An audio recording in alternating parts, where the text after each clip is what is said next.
wholeness comes from the inside out. When we're living congruently with our values, there's happiness because there is that sense of wholeness. Wholeness is when the way of your being matches the truth of your being. Brian McLaren is an author of many books. His latest, Do I Stay Christian?, touches on a common trend in wrestling with one's faith. He is a speaker, activist, and public theologian. A former college English professor and pastor, he is a passionate advocate for a new kind of Christianity, which is just, generous, and working with people of all faiths for the common good. His podcast, Learning How to See, is a must listen, especially if you or a loved one is struggling with faith. I caught him in town for a conference and a bucket list conversation. Join the library and you can watch this beautiful conversation. And please rate and review this podcast wherever you listen.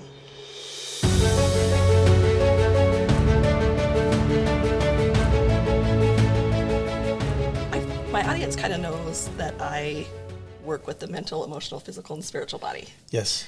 And we were discussing before that, there's such aspects of these parts and how all of the mental, emotional, and spiritual all need that physical body to manifest. It's in sensation. Yes.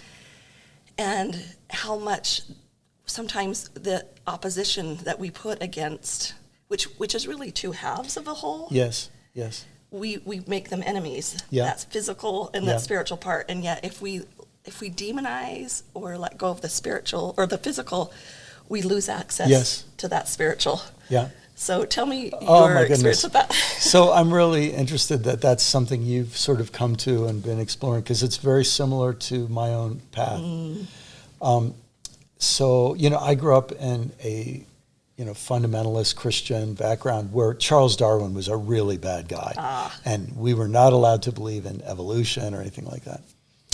But when I was older, I was really interested in science, biology, and I became very interested in evolution. Yeah. And when my Sunday school teacher said, "Oh, you either believe in God or evolution," I thought, okay, I'm 14, 4 years, and I'm out of here. Right. But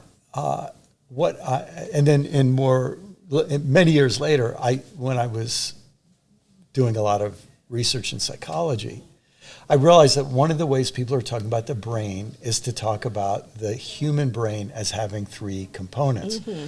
A reptilian brain or fish brain or bird brain, sometimes people say. Yes. Which in a sense is in evolutionary terms, is the oldest brain. In some ways, it's the part that operates fastest. Right.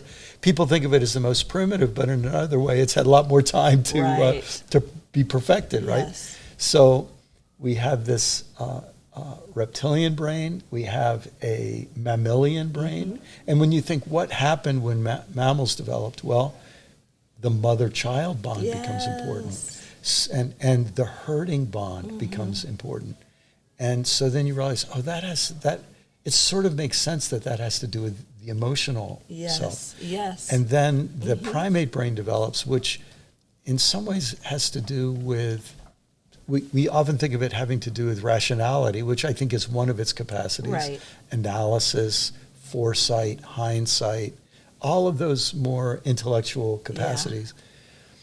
Well, what struck me is this. Here's been sort of my unfolding thing that I think matches up with what you're saying. So in a way, the only route for the human or primate brain and the mammal brain to the body is through that reptilian brain. And in a sense, the reptilian brain is what gives us connection to our body. Yeah. So here's my proposal. Again, for what it's worth. I'm ready. That if those three parts of our brain, layers of our brain, modules of our brain, they're not easy to manage. We're not very good at it. It causes us all kinds of trouble. Right. And maybe what we call spirituality is the way that we integrate those parts of us. Wow. So in that way, see, with what a lot of us grew up with, spiritual was good and physical was bad. Right. But in this way, no. Spiritual is the way we integrate the different parts of us. And we do it hopefully consciously and with moral ends in mind. And that's all. So that's all. I love it. And I, in the spiritual body, when I go into the food that these different areas need, Yes.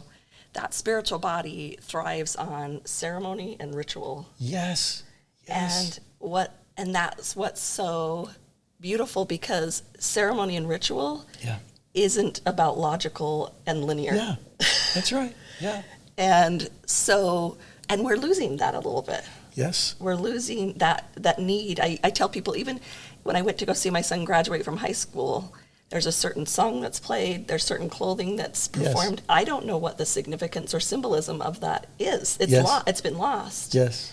And I think when we've lost that fuel for this spiritual body, then that spiritual body's become more secular, or become something, or become linear or logical. Yeah. I mean, one way to think about a lot of our problems is that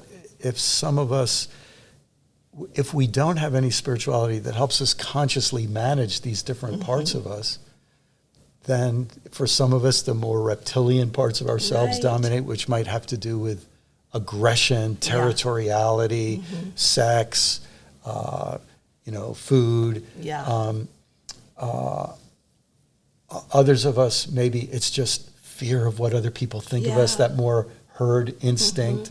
And others of us, it's this cold rationality or whatever. So there are all kinds of ways it can go wrong, and then we try to find ways for it to go right, and or to at least be conscious about it. Right. And in a sense feel some sense that we're actually players in this. We're not just victims of it.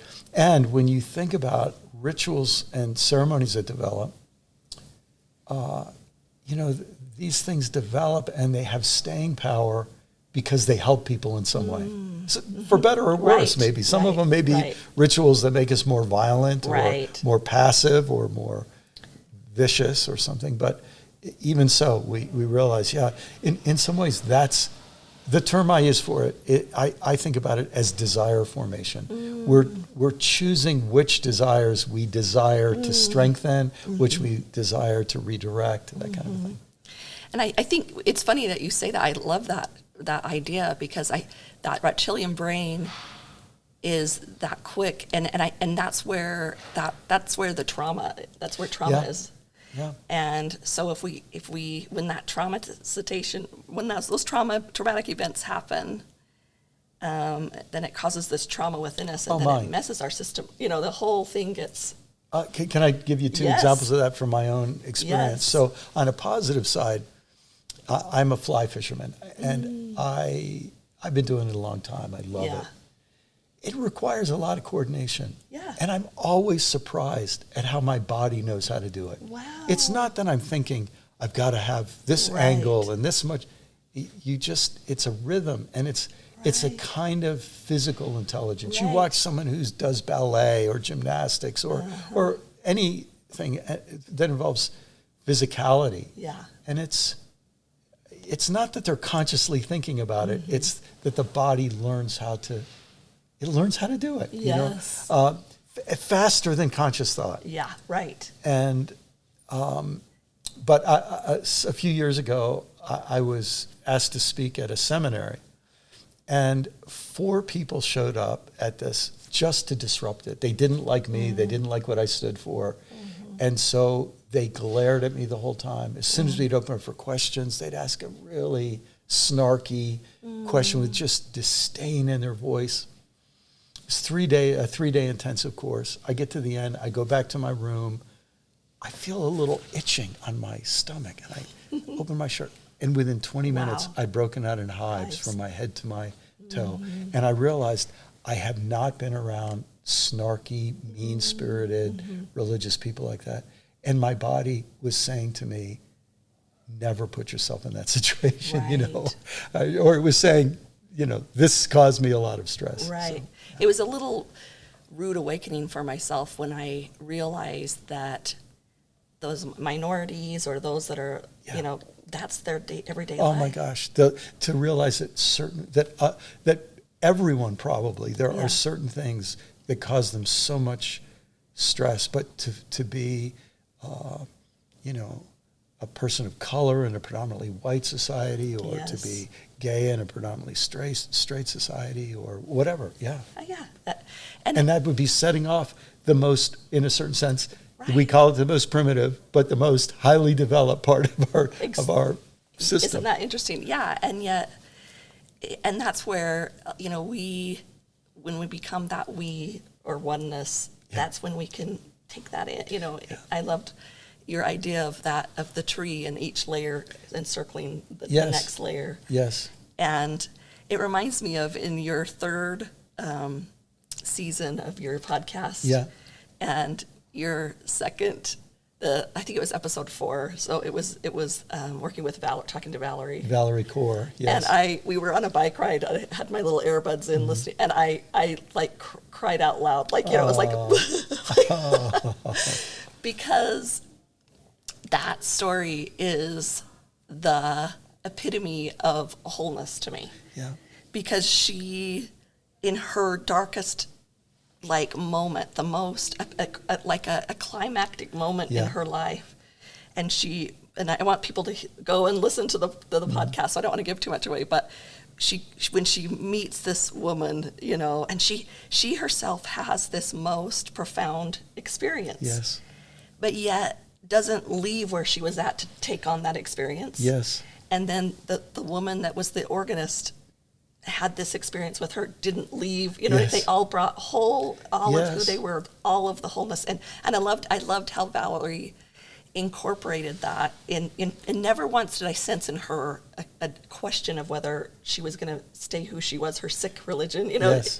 Even though she had this profound experience over here. That's right. She held on to her wholeness. Yes. And I think, and then in the next second I thought, what if that moment had been something different? Yeah. How many lives would be different? Yeah. Because she is so influential and so kind and so embracing of people. Oh, what would that be like if that moment didn't happen for her? Oh my gosh, you just think, yeah, and this is where we look back in our history and we realize these colonizing tendencies, Yes. where people went in and said, convert to my religion, Right. and my culture, or die, or be banished, or whatever. And we realize, oh my gosh, so much was lost. The world would be so much richer. And then we think, well, it's our responsibility now to, in a sense, give other people the same, what's the word? I want to use the word right, but I think there's a better word. The same dignity of being able to say, look, I have a childhood. I was born to certain parents. Right. I was born in a certain place, in a certain religion, a certain culture, in a certain language. And, I can never change that. I can try to hide it. I can feel ashamed of it. I can double down on it and say it's the best and everything else is terrible. Right. But learning how to integrate that and make space for other people to integrate our past, it's big. And what would it give, just listening to her talk about her rituals and ceremonies, Yeah. when someone teaches you the beauty of what it is, Yeah. it will enrich me, regardless of the name, regardless of the logistics of it, right? Can I tell you a story about Yes. that? So for folks who don't know the backstory, Valerie is a member of the Sikh, or Sikh as she calls it, religion, from a section of India, Kashmir, that whole area of the world, which has a fascinating history and story like every other religious Right. tradition. But she was telling me a few years ago that one of her very dearest friends is a Christian, and their friendship through the years, it was very deep, and her friend was dying of cancer. And there's a Sikh tradition that the beloveds of someone who dies, after the person dies, they stay with the body and they wash the body and then wrap it for burial. Wow. And, we don't, in my culture, we let funeral directors do Right. that. And we let, so this Christian woman, when she died, she said to Valerie, would you gather these friends and wash my body and prepare it for burial? Wow. And I just thought, what a beautiful from all different Right. directions, Yeah, again, embracing instead of dividing. Yeah. Embracing more and growing more rather than dividing. I'm just guessing, but I have a feeling that woman first, she had grown to be so deeply connected to Valerie that she saw the beauty in Valerie's life and Valerie's tradition and thought this would be a fitting end to our relationship in this life.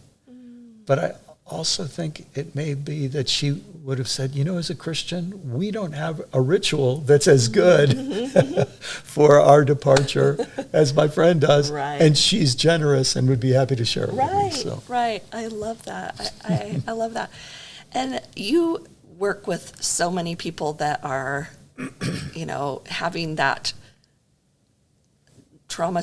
They're feeling some trauma with religion. Yeah. And I think that's what, in reading your books and your podcasts, I think that's the truth of what you've done is gathered and held space for everyone in every place.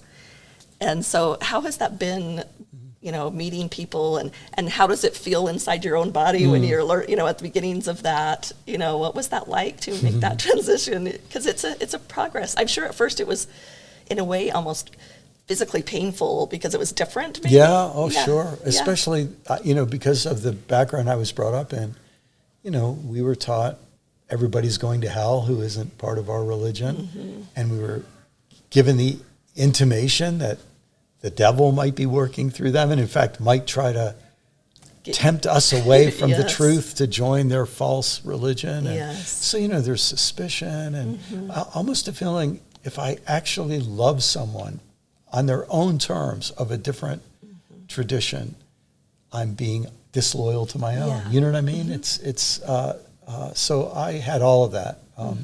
But I think one of the things that happened to me is I'm so fortunate and blessed and grateful in this that my own sort of Christian reawakening centered on Jesus and Jesus' great commandment to love God and love neighbor. So I always found it hard to feel guilty about loving somebody as I would like to be loved. And so through the years, I had, a series of relationships like that. But I'll just tell you a quick anecdote in that regard.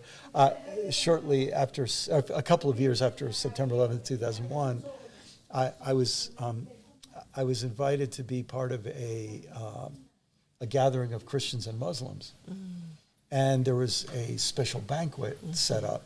And I arrived 5 minutes early. Nobody was in the room. Right. So I'm walking around, feeling awkward. And finally, I just sit down at one of the tables thinking, maybe I've got the wrong time or people are going to show up.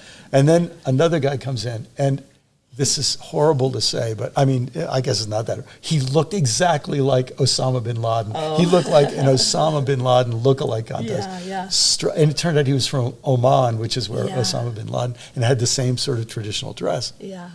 And he comes in, looks a little awkward, walks over and says with a perfect New Jersey accent, "Hey man, can I sit down next to you?" And it turns out he was from Oman, but had gone to college in New Jersey and lived in New Jersey. We ended up having this great talk. But you realize, in spite of all the work I've done in this area, I had a physical reaction when I saw him of a little chill because that reptilian part of me that it is trained to protect me, keep me alive. And I'd seen enough pictures on TV of somebody who my brain imprinted is dangerous. And so I had that danger response. And we ended up having a great conversation. So. And that's something I think in the West, I've learned for me, myself, that the East has taught me is to sit and be with those feelings so that I do recognize when that comes up and say, that's happening. And maybe it never goes away. But I think I wasn't even paying attention to when that happened before.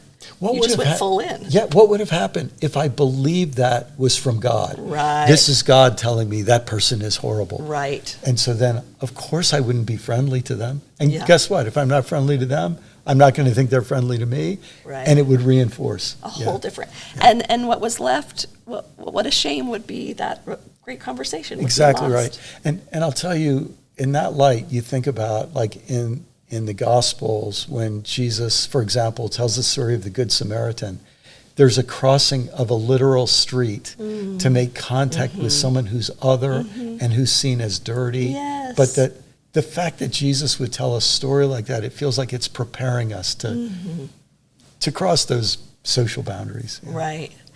I wanted to ask you a little bit about, in your book, this latest book, Do I Stay Christian?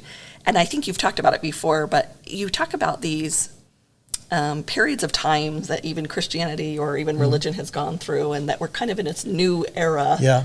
Teach us a little bit Sure. about that. Well, there was a fellow about 100 years ago, a European philosopher named Karl Jaspers. And Karl Jaspers made the observation that if we say the Buddha arises, I think it's around 800 BC, and the Greek philosophers, 300s, obviously a couple centuries before and after, but Plato and Aristotle and so on.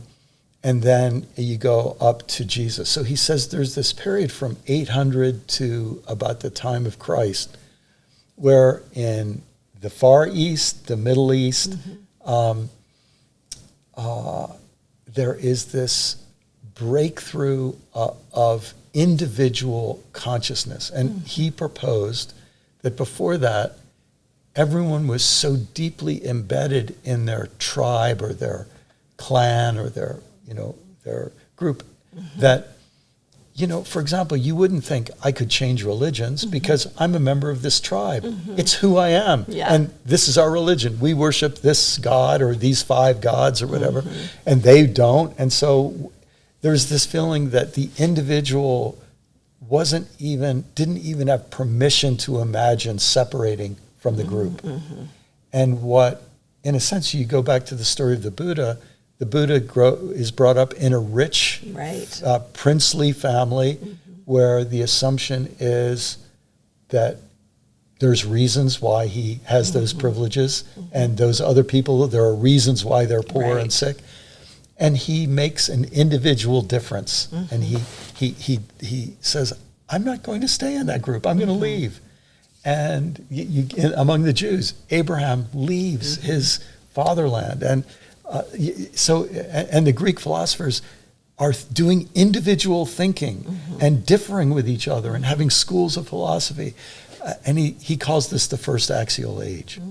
Axial like an axis, the world turns. Wow. And so now individual thinking becomes and in a certain sense we might say that new brain. That human primate brain or the kind of intellectual self, in a certain sense, starts to flower, and maybe even predominates, gradually.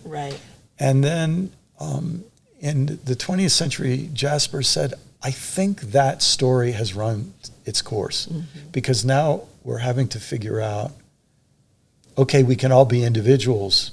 How do we live together? And he didn't go, that was his sort of big idea. A few decades later, a Catholic theologian named Ewart Cousins picked up on the idea, and he thought that something similar was happening theologically. Among other things, as a Catholic, he couldn't just think, we Catholics are going to heaven, everybody else is damned. Vatican II in the Catholic Church repudiated that long-held notion. And so he said, we're thinking about how we connect and relate to each other again. More recently, a dear friend, Franciscan nun and brilliant scholar named Ilia Delio, she has continued to develop that idea.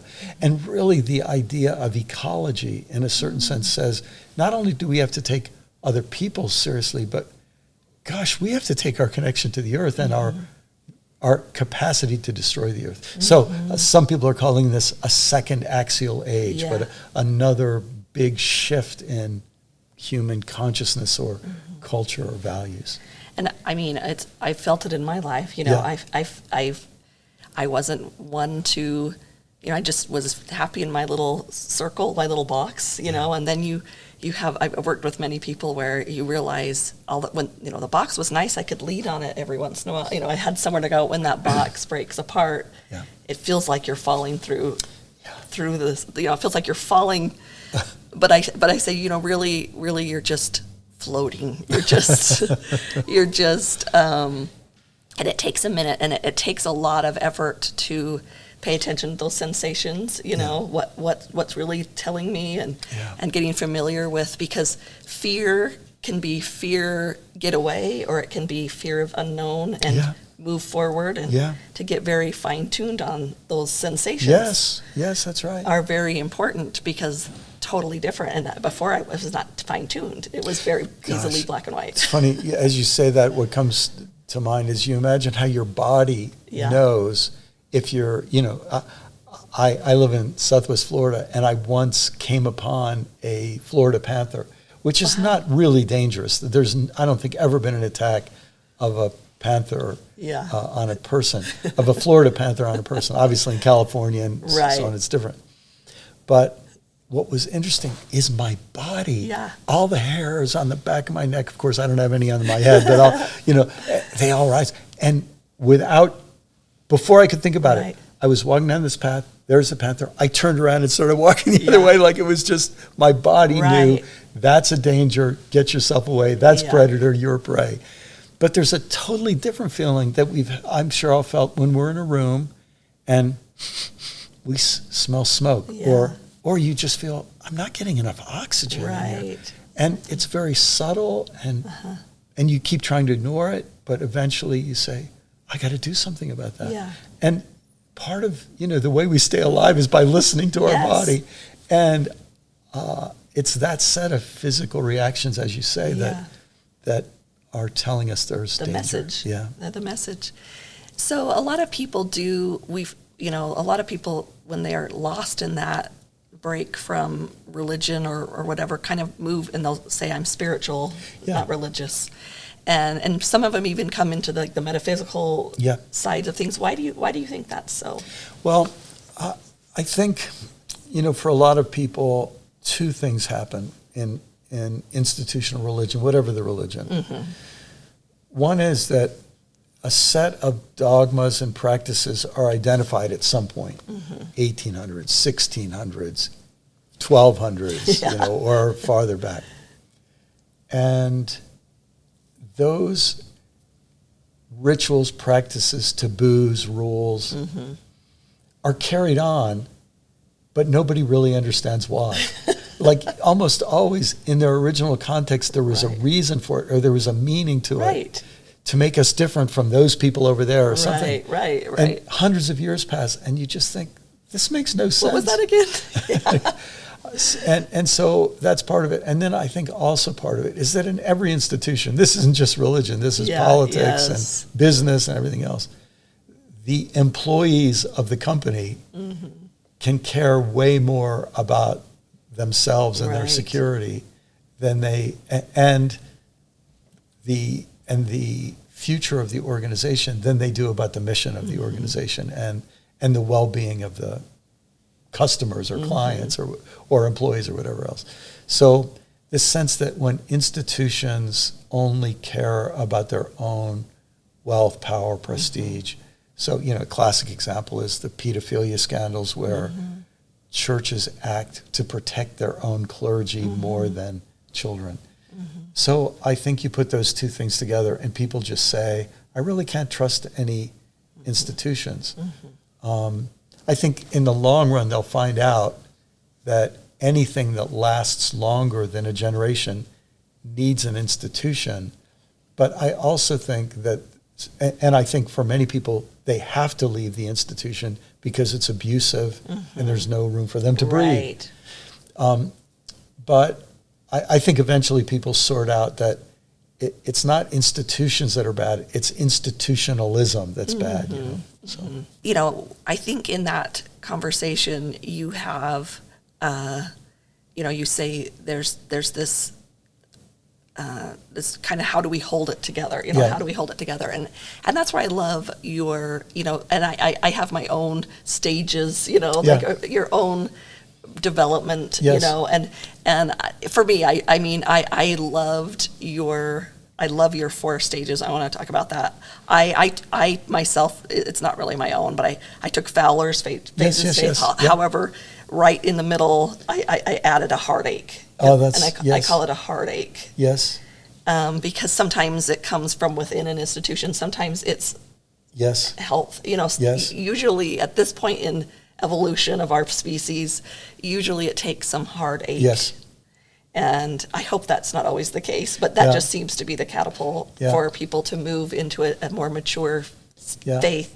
And I even say faith, not just faith as a religious thing, but faith in my own abilities follows Yeah. those Yeah. things. Faith in my partner, faith in my, just the idea of faith as a whole. Yeah. We'll always go through these, I think these so. phases.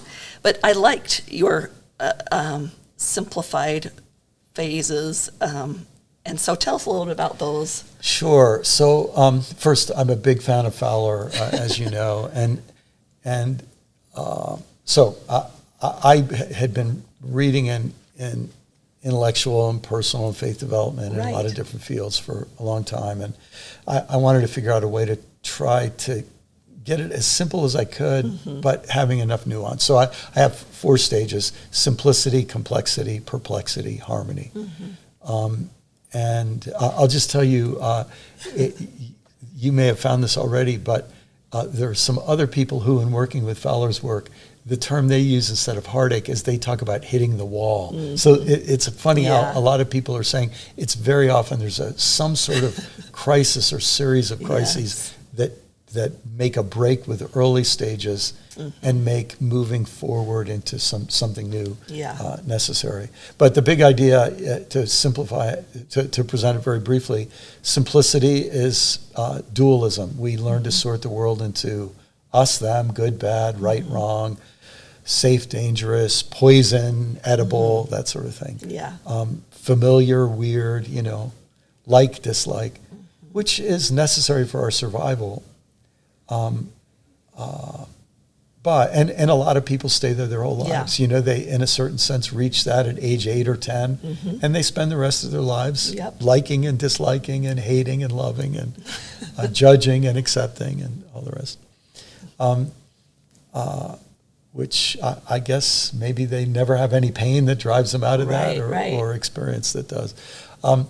A lot of people move into complexity where you say, hold it, I was taught that people of my political party were good and people of their political party are bad. But this guy in our party is a jerk and that guy in their party is really nice.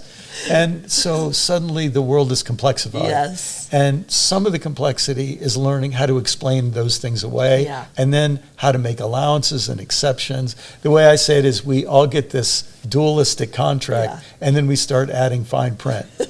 And isn't that it's a painful experience sometimes. That's true. It's like another bias. We can talk about that. Another bias I'm hitting up against. Yeah, and that's very complex, and it's also exciting. Right. Exciting like a roller coaster. Yeah, and like a challenge. You Yes. know? And we can feel like we're good soldiers because any argument that comes against our group, no matter how hard, we'll find a way to refute it. Right. And a lot of people stay there at stage 2 complexity their whole lives. And then I think more and more of us at a younger and younger age hit that heartache that pushes us into perplexity, where you could say that simplicity is dualistic, complexity is pragmatic. How do I make this work? How do I succeed? Right. And then I think what happens in perplexity is we say, you know what? My group, we think we're right. That group, they think they're right. Gosh, we're all kind of just living in our little bubbles, and we become critical of everybody, including ourselves. So you could say that perplexity is critical. It's about critical thinking. Yeah. You could also say it becomes skeptical and relativistic, meaning everybody's just, they're working in their own story. Right. And the problem for that, I think it's exciting. I like to say to people, stage 3 is graduate school. Because, and when you think about it, when you're an undergraduate, you read textbooks that make it sound like everybody in our field agrees. Yes. You get to graduate school, you read the original sources, and you find out that there's arguments in your profession and field. And So I remember when I was in graduate school and I was a lit major. Yeah. Some people don't think Shakespeare existed. What? What? You know? And, Yeah. but then you find out there's all kinds of reasons why that is. Right. But the problem for religious people is that there are very, very, very few religious communities that make room for people in stage 3. They tell them there's something wrong with them. And then I think a lot of people stay there their whole lives. But I think more and more people at a younger and younger age are moving into what I call stage 4, harmony or solidarity, where they say, you know what, the stage 1 people, that's just where they are. And the stage 2 people, and when I've been in stage 3, that's where I want to get to a place where I don't just have to criticize everybody for being hypocrites or whatever. I have to develop some compassion for everybody, including myself. Right. So. It reminds me of a story when I don't know which stage I was moving into, but it happened in a split second for me. And I was in my backyard, and it was one of those deeply painful moments, those times where you look to the heavens and you just, and I couldn't speak. So I took my finger and I just started to write help on the ground, Yes, yeah. And all of a sudden I looked at that, which wasn't even there really, that HELP. Yeah. And I realized that depending on your perspective, HELP meant go and help or please help. The perfect opposites Wow. of the meaning Yes. existing exactly at the Wow. same time. Wow. And everything kind of just opened, I just went, That makes so much sense. Yeah. okay. And that was such a pivotal moment for me. I can see in that moment you were acknowledging your need for help. It was maybe something like a prayer or just a cry from your heart. But it was also then this realization, hold it, if I need this help, other people need this help. Yeah. And maybe in getting the help I need, I'll be able to help them. Yeah. And It was. You gave yourself permission. Yeah. In a certain sense, it was a validation. In my terms, I'm in stage 3, and I deserve some help here. Right, and it just became this circular thing to receive help, give and receive. Yeah. And where do you start? It's just a circular. It's Oh my goodness! And can I say something that really connects to what we were talking about before? Yeah. If in what those people called the first axial age, the idea is, I've got to get salvation for me. Right. I've got to get enlightenment for me. I've got to get righteousness for me. At that moment, it was like help for me and help for everybody else. It was the same. It was the same help. Right. Which was, to me, that's why I sometimes use the word solidarity for that fourth stage, because it's where we start realizing, our interconnectedness. And and I honor every people that are in their stages. You have to recognize. I have to recognize my own sensations of resistance to put a hierarchy to it, or whatever. But for myself, what a difference my little life had on a daily basis when I could walk into the gas station and speak with the person across the counter in a whole different way of interacting and feel that oneness, feel just deep love. Yeah. And also recognize where I would have made the judgments, Yes. and really feel those judgments not there anymore. Yes. And this is where I think, your concern about hierarchy is a smart concern, because I don't think we're even thinking about stages in a wise way if we think about them as a hierarchy at all. In a sense, what we're saying is there are capacities that you need to develop before you develop other capacities, because the other capacity builds on the previous capacity. And since we're all born or raised in a group, and that group protects us and teaches us, and we're dependent on them, of course we don't criticize them. We try to learn from them. And we resist them and everything else too. But there comes a point where, unless we happen to have been born into the one perfect group, if we don't learn to criticize the group that we're part of, and so If we don't learn to criticize it, we perpetuate the harm, Right. right? So you can see that it's not that one's better than the other. It's Right. just that skills are cumulative. Right. Yeah. And we are so quick to criticize and to want to improve ourselves. And yet Yes. within a group, we kind of just don't let that, we don't take those same rules and move them Yeah. into the bigger group. Yeah. And yet, how can we grow if we just stay in, Yeah. that's to me, that's the definition of damnation, Wow. is Yes. to not grow. Yeah. And so when will we stop growing? Hopefully never. Hopefully never. Yeah. And so what that means is I have a whole lot I don't know right now. Yeah. And that can be a place for me to be humble Yeah. and also excited for Yeah. what's more to come Beautifully at said. the same time. And what a beautiful space, to be, and what a beautiful space to create for other people, because a lot of people are in places where they're told, don't think, don't ask questions, which is another way of saying, don't grow. At least don't grow beyond what we consider